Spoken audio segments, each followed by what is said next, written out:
Welcome back to Inside Story, where we're looking at Central Asia and its economic and regional ambitions. Now, we were discussing the economic cooperation between the countries before, particularly when it comes to natural resources, natural gas.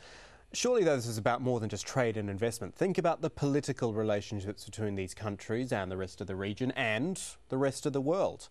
One of the most controversial of all, and we've touched on this already, is the relationship between Iran and the West. For some time, Iran has been isolated by the US and most of Europe because of its nuclear ambitions, but the ECO group gives Iran a platform to partner with key nations in the region, like Turkey, for instance, which has become a hub for Iranian efforts to communicate with the West. That in turn helps Turkey expand its role in the region. And we'll talk more about that in a moment. In this latest summit as well, Iran indicated it will be more involved in reconstructing Afghanistan as well. Now, considering the US is obviously heavily involved in this process, we wonder, could this possibly help iron out some issues between those two countries? Lots of potential there, lots of topics to talk about. Still with us, our guests in Tehran. Sadegh Zibakalam in Vaxjos, Sweden is Mossad Zinedine, and in Washington, D.C., Joshua Goodman. Gentlemen, thanks for staying with us. Back to Mr. Mossad in Sweden. Let's talk about the nuclear issue first, because it always comes up, I think, whenever you talk about Iran or this region. Is any development, whether it be about natural gas or economy or sanctions or anything like that, is that all, in the end, entirely dependent on this nuclear issue? I'm sorry, I don't hear the question.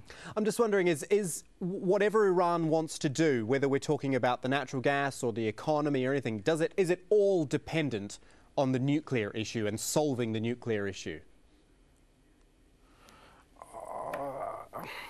I don't think so. I'm not sure that is related to the nuclear issues, because I don't think that it is really a matter of threatening West or Eastern neighbors, as the media or as Israel or the United States trying to postulate or to say that Iran are threatening the region. I don't think that Iran is threatening.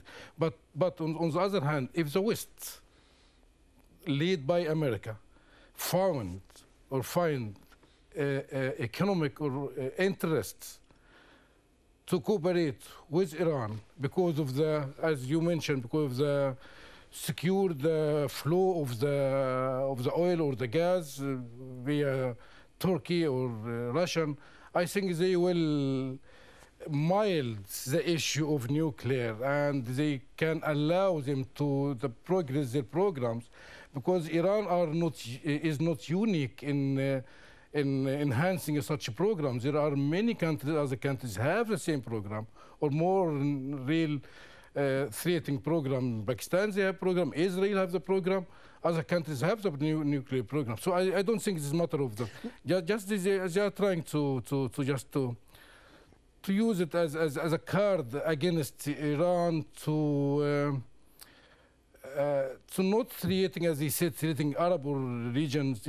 Just not threat Israel. That's from my point of view. No, you're quite right in that there are a lot of nuclear programs out there, but Sadegh Zibakalam in Tehran, it is the Iranian program which is the hot topic when it comes to nuclear issues. It is always talked about. Give me the view from there. Do people there, or do you there, feel that it is the one issue in the end that is holding Iran back?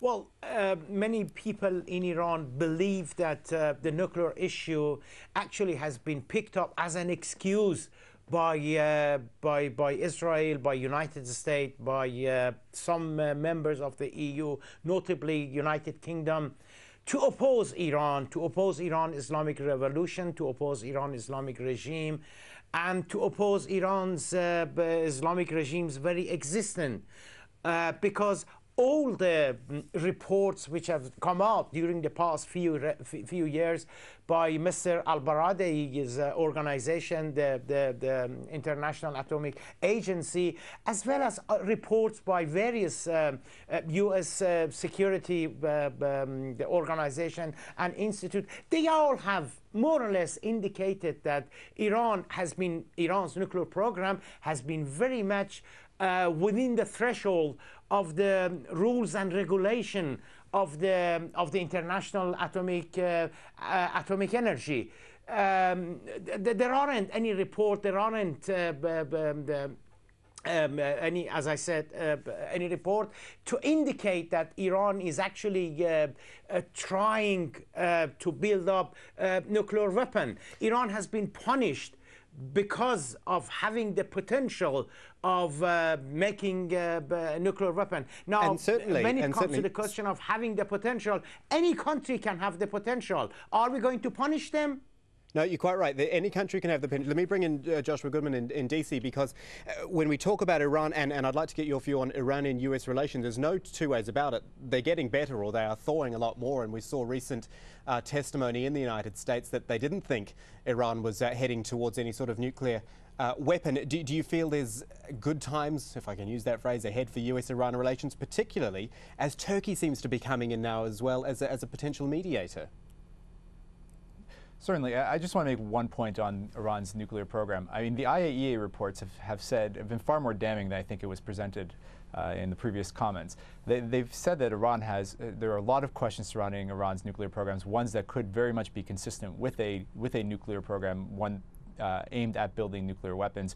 Even the IAEA report, or the National Intelligence Estimate that people champion as sort of an example of the U.S.'s belief, and U.S. intelligence community's belief that there isn't an Iranian nuclear program, said that they suspended their program in 2003. It did not say that it ended, and moreover, it did highlight that it was pursuing a nuclear weapons program at one point.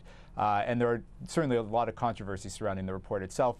You even had the French intelligence agencies coming out and saying, well, we think they're wrong. They're actually far more along in their nuclear program and continuing to pursue nuclear weapons. So I think the international picture of it is far more critical than was presented. But still, the relationship is getting better, isn't it?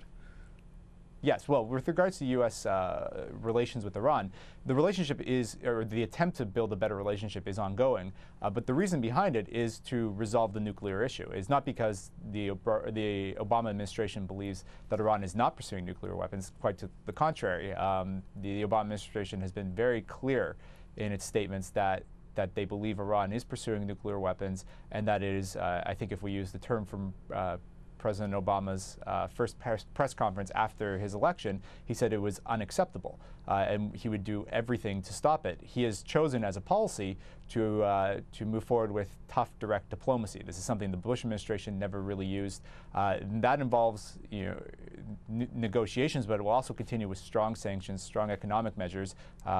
You need a carrot and a stick approach, as the president has stated numerous times.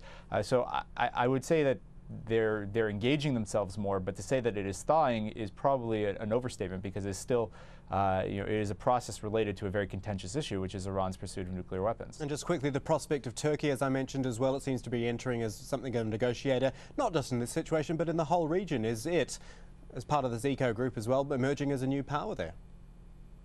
Certainly, I think Turkey sees itself playing a very big role as a power in the region.